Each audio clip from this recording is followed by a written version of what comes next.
تو یہ قدرت کا دستور آ رہا ہے کہ آج اگر آپ کسی کے دست و بازو بنتے ہیں تو کل اللہ کریم آپ کے معامل پیدا کر دے گا. اور اگر آج انسان دوسروں کے دکھ درد میں شریک نہیں ہوتا، ان کی تکلیفوں اور پریشانیوں کا مداوع کرنے کی کوشش نہیں کرتا بلکہ اور بڑھانے کی کوشش کرتا ہے، کل جب وہ ایسے حالات سے دوچار ہوگا وہ بھی بے بسی کی تصویر بنے گا اور کوئی اس کے لیے اس کی مدد نہیں پہنچ پائے گا. یہ قدرت کا نظام ہے. اس وجہ سے کوئی بھی بندہ جب ظلم کی چٹکی میں پستا ہے، کسی کے ساتھ زیادتی ہوتی ہے، تکلیف کے اندر ہوتا ہے، پریشانی کے اندر ہوتا ہے، تو اس کے لیے آقا کریم صلی اللہ علیہ وآلہ وسلم نے فرمایا اتق دعوت المظلوم فإنه ليس بينه وبين الله حجاب. مظلوم کی بد دعا سے ڈرو، کیونکہ اس کے درمیان اور اللہ کے درمیان پردہ نہیں.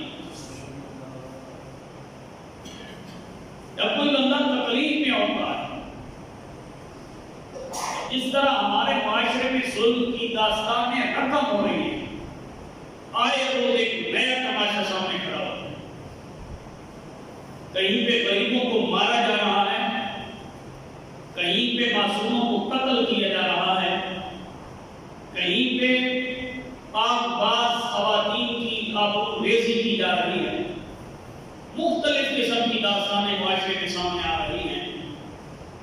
تو ان کی آہیں جب اٹھتی ہیں پورے معاشرے کو ہلا کے رکھ دیتی ہیں.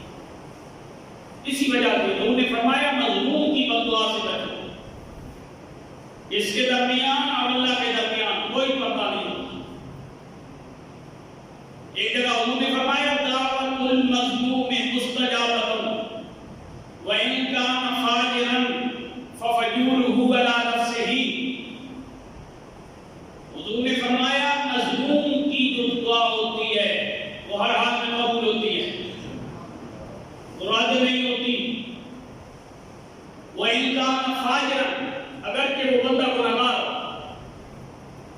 ففجوره على نفسه، اس کا گناہ اس کے ساتھ ہے، لیکن جو ظلم اس کے اوپر ہوا ہے اس کی وجہ سے جو آہیں اس کے اندر سے اٹھی ہیں، انہوں نے فرمایا یہ آہیں اللہ کی بارگاہ میں مقبول ہوتی ہیں. ظالم کو پکڑنے کے لیے وہ آہیں کافی ہوتی ہیں.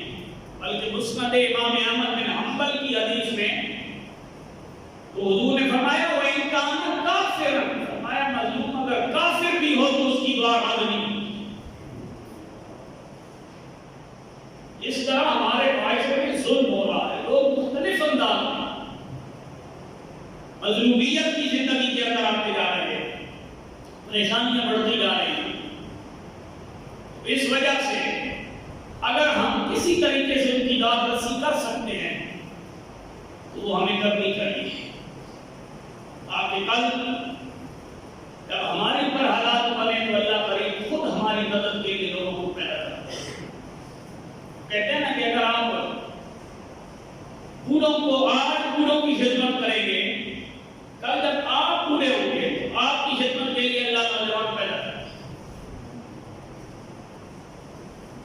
ہم نے دیکھا ہے جو بوڑھوں کو دھکے دیتے تھے، جب وہ بوڑھی ہوئی ہے ان کو لوگ دھکے دے رہے تھے.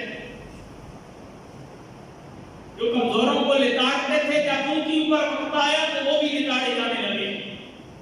یہ قدرت کا نظام ہے، اس لیے ہمیں اس معاملے میں سوچنا چاہیے.